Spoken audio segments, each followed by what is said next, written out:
Hi hello friends, ഇന്ന് ഞാനിവിടെ പറയാൻ പോകുന്നത് 5 തരം തുളസിയെ കുറിച്ചിട്ടാണ്. എല്ലാവർക്കും പ്രയോജനം ചെയ്യുന്ന തരത്തിലുള്ള ഒരു വീഡിയോ ആണിത്. ഇപ്പോൾ ഈ ഇതിൽ കാണുന്ന ഇതിൻ്റെ പേര് മെന്തോൾ എന്നാണ്. മെന്തോൾ തുളസി വിക്സിൽ ഉപയോഗിക്കുന്ന തുളസിയാണ്. അപ്പം നമുക്ക് തലവേദനയൊക്കെ വരുവാണെന്നുണ്ടെങ്കിൽ മുറ്റത്തോട്ട് ഇറങ്ങിയിട്ട് ഇതിൻ്റെ ഒരു 4-5 ഇല പറിച്ചിട്ട് നമ്മൾ നല്ലപോലെ കൈകൊണ്ട് കഴുകിയിട്ട് കൈകൊണ്ട് ഞെരടിയിട്ട് നമ്മൾ ആ തലയുടെ 2 സൈഡിൽ വെക്കുകയാണെങ്കിൽ, അതായത് തലവേദന വന്ന വഴി തേച്ചോളൂ. അത്രയും എന്താ പറയുക, അത്രയും എഫക്റ്റീവാണ്. അത് ശരീരഭാരം കുറയ്ക്കാൻ വേണ്ടി ഇത് വളരെ നല്ലതാണ്. അതേപോലെ തന്നെ എന്താ പറയുക, നമുക്ക് പനി, ജലദോഷം, കഫക്കെട്ട് എന്നിവയൊക്കെ ഉണ്ടെന്നുണ്ടെങ്കിലൊക്കെ വളരെ നല്ലതാണ്. അതേപോലെ ദഹനത്തെ മെച്ചപ്പെടുത്താനൊക്കെ ഇത് വളരെ വളരെ വളരെ നല്ലതാണ്.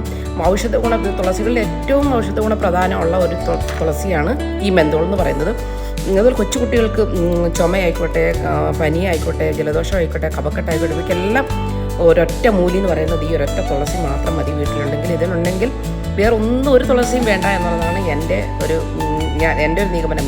ഞാൻ 5 തുളസിയും എൻ്റെ വീട്ടിലുണ്ട്. അതുകൊണ്ടാണ് അപ്പം ഞാൻ എൻ്റെ മകന് ഈ ഒരൊറ്റ തുളസി നീര് കൊണ്ട്, അതുപോലെ ബാക്കിയുള്ള തുളസിയും കൂടി ഇട്ടിട്ട് ഞാൻ തന്നെ ഒരു സിറപ്പൊക്കെ തയ്യാറാക്കി ഞാനിവന് കൊടുക്കാറുണ്ട്.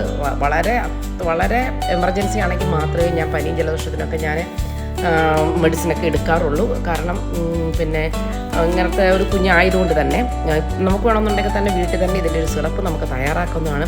ഇതിൻ്റെ ഈ ചെടിയുടെ ഉണ്ടായി കഴിയുമ്പോൾ നല്ലപോലെയല്ല ഗ്രോത്തായി കഴിയുമ്പം അതിൻ്റെ താഴെ ഈ എന്താ പറയുക, വള്ളി പോലെ ഒരു ഇതുണ്ടാകും, ഒരു ചെടി ഉണ്ടാകും, വള്ളി പോലെ. ഇതിൻ്റെ തന്നെ വള്ളി പോലെ ഉണ്ടാകും. ഇത് നമുക്ക് വേണമെങ്കിൽ കട്ട് ചെയ്തിട്ട് നമുക്ക് റീപ്ലാന്റ് ചെയ്യാം. അപ്പം ഞാൻ അങ്ങനെ 2 ചട്ടിയിൽ വേറെ നട്ടിട്ടുണ്ട്. അപ്പം നമുക്ക് ഇത് കുറച്ച് കഴിയുമ്പോൾ നല്ല ഈർപ്പം ഉണ്ടാവണം. അതേപോലെ നല്ല മണ്ണളക്കമുള്ള സ്ഥലത്ത് വേണം ഇത് നടാനായിട്ട്. അപ്പോൾ ഇത് വീടുകളിലുണ്ടെന്നുണ്ടെങ്കിൽ യാതൊരു പേടിയും വേണ്ട. പെട്ടെന്ന് നമുക്ക് ചെറിയ ആൾക്കാരായിക്കോട്ടെ, വലിയ ആൾക്കാരായിക്കോട്ടെ, ആരായിക്കോട്ടെ, ആർക്കും ഇത് വളരെ നല്ലതാണ്. ഓക്കെ.